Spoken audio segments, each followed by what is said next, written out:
नमस्कार दोस्तों, स्वागत है आप सभी का।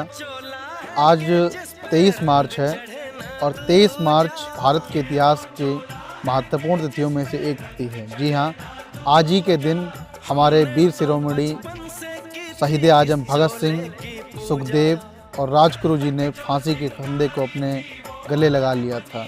जी हाँ, ये वही 3 नवयुवक हैं जिनकी उम्र मात्र किसी की उम्र 24 साल से ज़्यादा नहीं थी और इन लोगों ने अपने जीवन की परवाह करते हुए बिना हमारे देश को स्वतंत्र कराने के लिए अपने प्राणों की आहुति दे डाली। जी, आज बात करते हैं भगत सिंह जी के बारे में, जो कि बचपन से ही इनके अंदर देश के प्रति कुछ कर गुजरने की एक बहुत ही दृढ़ इच्छा शक्ति थी।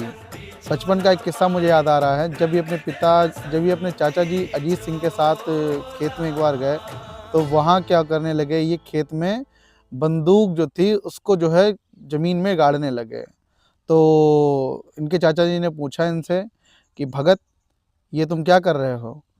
तो इन्होंने कहा कि मैं बंदूकें बो रहा हूँ और ये जो बंदूकें मैं इसलिए बो रहा हूँ क्योंकि मैं अंग्रेज़ी साम्राज्य का अंत करना चाहता हूँ। एक छोटे से बच्चे के अंदर इतनी राष्ट्र के प्रति प्रेरणा, आप समझ सकते हैं ये कोई साधारण बालक नहीं रहा होगा।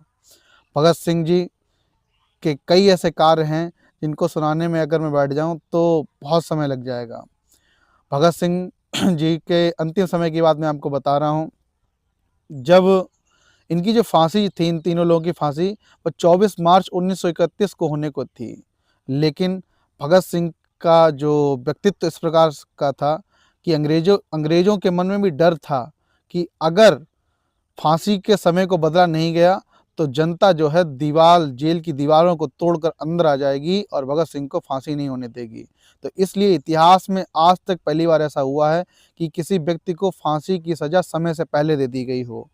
और भगत सिंह जी के बहुत सारे विचार हैं, उनमें से एक विचार है, इन्होंने कहा था, आप व्यक्ति को मार सकते हो, उसके शरीर को मार सकते हो, लेकिन उसके विचारों को नहीं मार सकते हैं। तो आज के समय में मैं अपने देश के युवाओं से यही आग्रह करना चाहूँगा कि वो भगत सिंह को अपना रोल मॉडल अपनाएँ।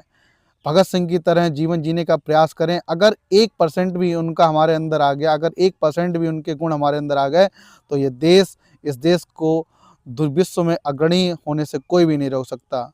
भगत सिंह जी ने जिस तरीके के योगदान दिए, उससे भारत को निश्चित रूप से सराहना जो है प्राप्त होती है। और ऐसे युवक जिन्होंने अपना व्यक्तित्व अपने कौशल के दम पर भारत को नई ऊंचाइयों पहुंचाने का कार्य किया। जय हिंद, जय भारत, जय हिंद।